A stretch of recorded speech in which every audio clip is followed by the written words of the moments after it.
Hi teachers and staff. Let's walk through how to check student enrollment and deactivation requests in the staff portal. It's simple. Think of this as a tutorial to manage enrollment requests and handle account deactivations for students and parents leaving the school. Now let's dive right into it.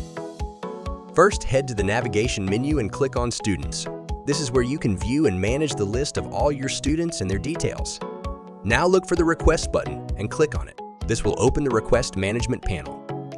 Click on the tab labeled Course Enrollment Requests. You can choose to approve, deny, or mark the request as completed depending on your school's policies. Each request includes details like the requester's name, the course they want to enroll in, and the request date. To proceed, click the three-dot button in the action column and select Mark as Complete.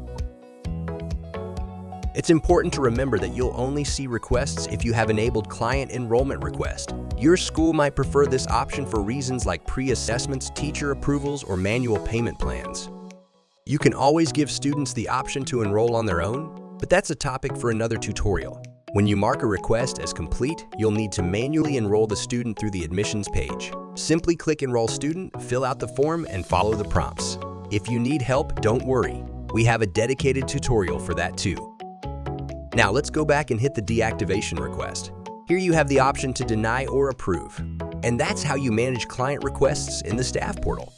Simple, right? I hope this helped. We'll catch you next time on ilerno.